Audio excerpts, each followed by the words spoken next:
This presentation is presented by Brijesh Mehta, instructor PTC Vadodara.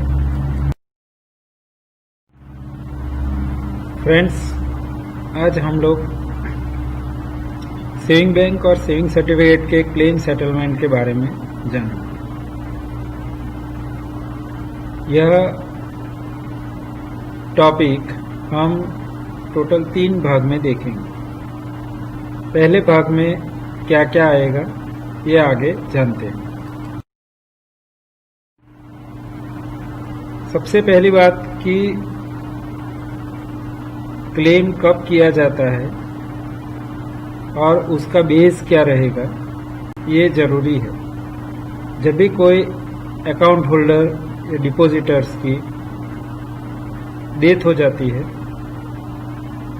तब उसके nominee या तो उसके लीगल हायर्स, जिसको हम वारिस बोलते हैं, वो अपने कुछ लीगल एविडेंस के आधार पर क्लेम कर सकते हैं। लीगल एविडेंस एक तो विल होता है, सक्सेशन सर्टिफिकेट या तो लेटर ऑफ एडमिनिस्ट्रेशन। 3 चीजें मुख्य होती हैं।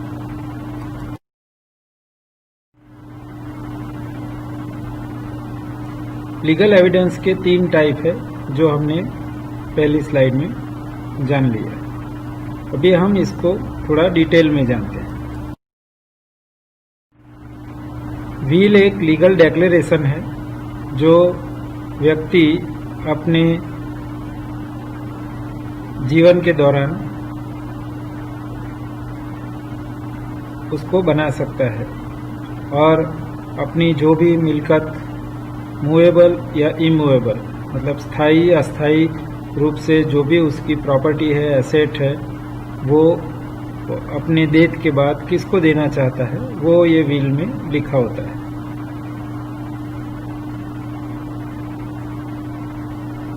विल ये कंपलसरी रजिस्टर्ड होना चाहिए। कि खाली मुस्लिम्स के केस में यह चीज एक्सेप्शनल है, जैसे कि it is to be got attested by at least 2 witness. Registration of will is not compulsory.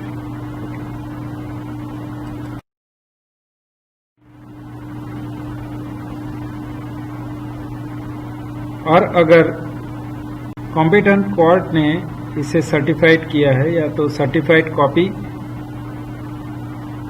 और वो भी विल की लेटेस्ट कॉपी जेन्युइन मानी जाती है। कई बार ऐसा होता है कि मरने वाले ने एक से ज्यादा विल बनाए, तो जो सबसे आखिर में बना है वो विल को मान्यता मिलेगी।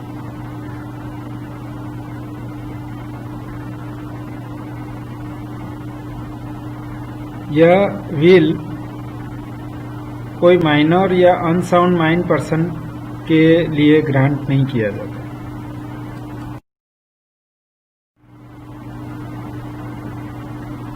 दूसरा है सक्सेशन सर्टिफिकेट।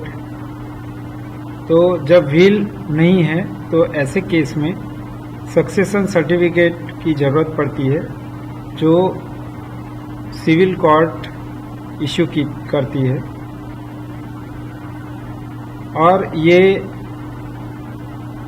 वंश वारस के हिसाब से, लॉ के हिसाब से उसको दिया जाता है। तीसरा है लेटर ऑफ एडमिनिस्ट्रेशन। तो कोर्ट जो है एक एडमिनिस्ट्रेटर अपॉइंट करता है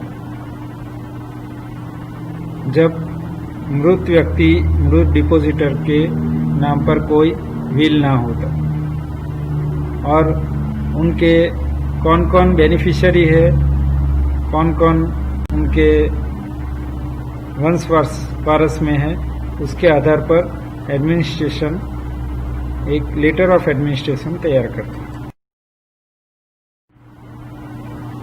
तो सबसे पहले हम लोग सेविंग सर्टिफिकेट्स के बारे में जानेंगे, जो कि आज की तारीख में सेविंग सर्टिफिकेट्स को हम एक अकाउंट की तरह ही गिन रहे हैं।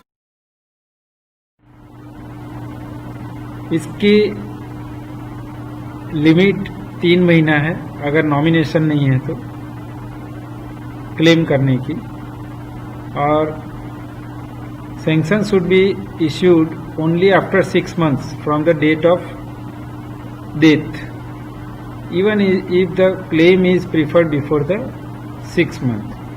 ओके, तो ये खास ध्यान रखा जाता है कि 6 महीने से पहले ही इसको 6 महीने के दौरान इसे सबमिट करना होता है। Claim with legal evidence can be sanctioned even before expiry of 3 months। और बाकी की कुछ फुल डिटेल्स हम लोग नेक्स्ट स्लाइड में जानते हैं। सेविंग सर्टिफिकेट में 3 पॉसिबिलिटीज हो सकती है। एक तो नॉमिनेशन है, या नॉमिनेशन नहीं है तो लीगल एविडेंस के आधार पर दिया जाता है क्लेम, और कई बार ऐसा होता है कि नॉमिनेशन भी नहीं है और लीगल एविडेंस भी नहीं है। तो ऐसे केस में क्या क्या डॉक्यूमेंट रिक्वायर है वो यहाँ पर बताया गया है।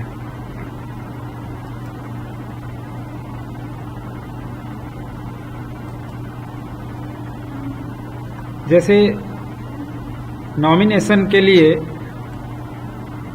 यहाँ पर prescribed application, NC-14, death certificate और उसके बाकी के जो भी सर्टिफिकेट है वो यहाँ पर सबमिट करने होते हैं। लीगल एविडेंस में एक NC-15 एप्लीकेशन रहेगी, डेथ सर्टिफिकेट, लीगल डॉक्यूमेंट सारे जो हमने अर्लियर बात की, और बाकी के कोई भी जो भी जरूरी सर्टिफिकेट है वो यहाँ पर देने होंगे। और no nomination and legal evidence, तो ऐसे केस में प्रिस्क्राइब एप्लीकेशन NC-16 में होता है, डेथ सर्टिफिकेट अगर है तो सर्टिफिकेट, अकाउंट की पासबुक है तो passbook, letter of indemnity, affidavit और लेटर ऑफ डिस्क्लेमर, और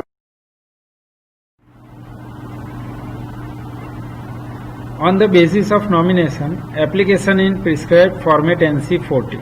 ओके, तो यहाँ 14, 15 ये नंबर के जो प्रिस्क्राइब एप्लीकेशन है वो यहाँ पर जरूरी है।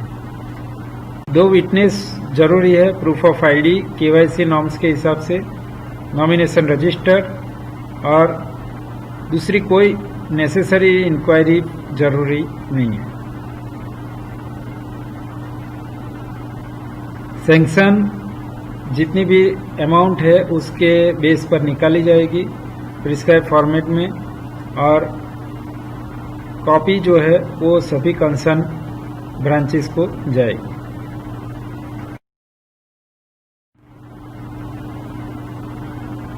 नॉमिनेशन के अंदर माइनर क्लेमेंट है तो उसके जो नेचुरल गार्डियन है वो क्लेम कर सकते हैं। Payment will be made to them without insisting upon production of guardianship certificate, directly वो ले सकते हैं। Claim preferred by guardian other than legal guardian, तो उनको फॉर्म NC-16 यूज करना है और उनको ये फॉर्म में लिख कर देना पड़ता है। The payment to a minor directly and not sought guardian will not be valid discharge. तो ये एक सेक्शन 5 है। सैंक्शन मेमो जो है वो सर्विस रजिस्टर पोस्ट से भेजा जाता है, और जो भी अमाउंट है वो क्रॉस चेक में नॉमिनी के नाम का चेक इश्यू किया जाता है, या तो नॉमिनी का अगर कोई SB अकाउंट है तो डायरेक्टली उसमें डिपॉजिट किया जाता है।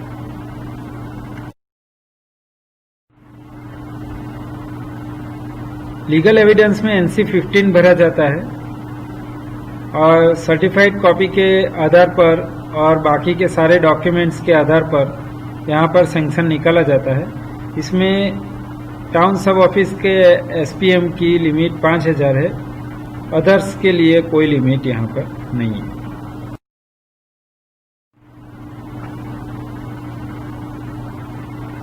लीगल एविडेंस के बेस में अगर देखने जाए तो 5000 से ज़्यादा है तो डिविजनल ऑफिस के पास जाएगा सैंक्शन, और वो सैंक्शन के साथ जो भी हम डॉक्यूमेंट्स भेजेंगे वो सारे डॉक्यूमेंट्स हम इंश्योर्ड पोस्ट से भेजेंगे। बाद में बाकी की कोई नेसेसरी इंक्वायरी नेसेसरी नहीं है, और sanctioning authority to ensure that document are genuine. Other case में कि जब नॉमिनेशन भी नहीं है और लीगल एविडेंस भी नहीं है तो NC 16 भरा जाता है। इसमें एनेक्सर 1, 2, 3, 1 मतलब लेटर ऑफ इंडेमनिटी, एफिडेविट 2 और 3 नंबर मतलब लेटर ऑफ डिस्क्लेमर भरा जाता है।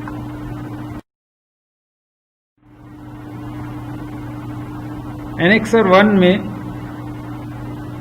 क्लेमेंट्स 2 श्योरिटी देता है, 2 विटनेस देगा और इसको अटेस्टेड करवाएगा नोटरी पब्लिक के थ्रू।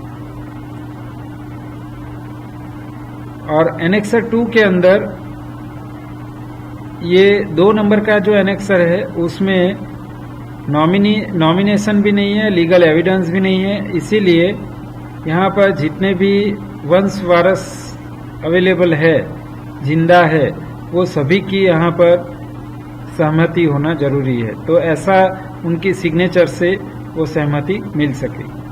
और अटेस्टेड बाय ओथ कमिश्नर, तो नोटरी के पास से उसको और रजिस्टर्ड भी करवाना पड़ता है, अटेस्ट करवाना पड़ता है।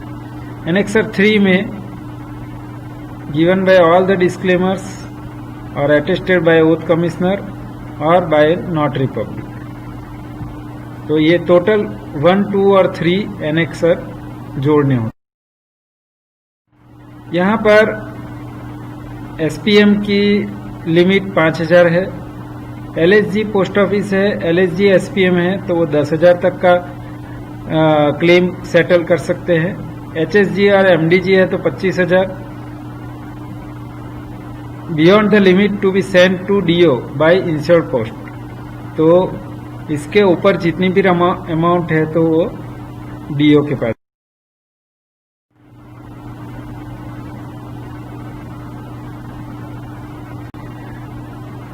अगर लिमिट के हिसाब से हम देखें तो amount as on the date of death of the holder, तो इंटरेस्ट पूरे कंप्लीटेड ईयर्स या तो हाफ ईयर का दिया जाएगा। पेमेंट क्रॉस चेक से या तो डायरेक्ट SB के अकाउंट में जमा किया जाएगा। तो इस तरीके से हम यहाँ पर सेविंग सर्टिफिकेट के अंदर क्लेम का सेटलमेंट कर सकते हैं। सेविंग बैंक अकाउंट के अंदर क्लेम के सेटलमेंट को हम पार्ट 2 के अंदर देखेंगे। Thank you.